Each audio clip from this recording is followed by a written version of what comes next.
করতে গেছে। যখন আমরা মৃত্যুবরণ করব হুম, তখন কবরে যখন নামাবে, হুম, নামানোর পরে খবর দেবে। তোমারে কি কি প্রশ্ন করবে? তুমি কও যে তোমার আল্লাহ কেন মন্দির? না, তুমি কাউ কি কি প্রশ্ন করবে? তোমার কে? এদিক থেকে বলো। তোমার রব কে? আল্লাহ।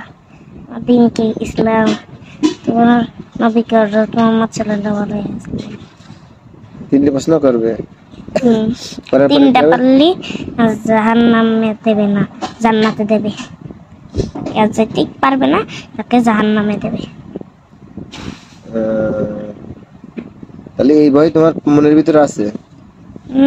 এটা তো আমি নিজের মনেতেই করছি, তোমার কোনো মনে কিছু দেহের দেহে নিয়ে করছি না।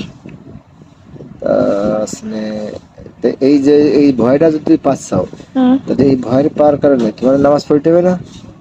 নামাজ তো এখন তো একটু একটু একটু শিখতেছি, আর বড় হলে তো নামাজ পড়বা নেই।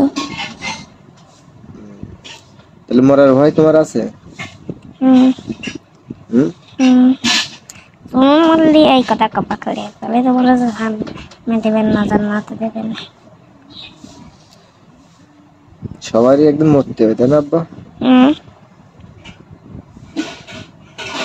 দুটা ফেরেশতা আছে, দুইজন ফেরেশতা আছে।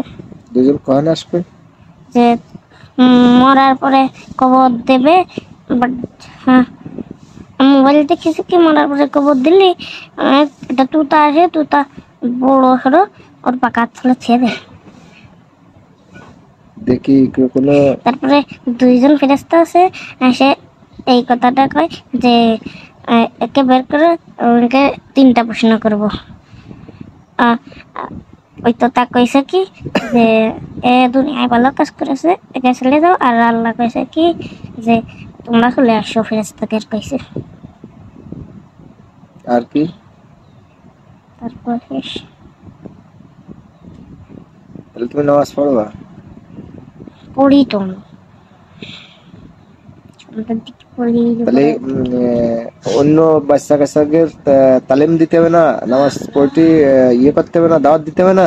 ওই যে আব্দুল্লাহ সাইম, আলী, আমি চারজন নামাজ পড়ি। আমি আব্দুল্লাহ সাইম, আলী। নামাজ পড়ো। আমাদের কোয়েলি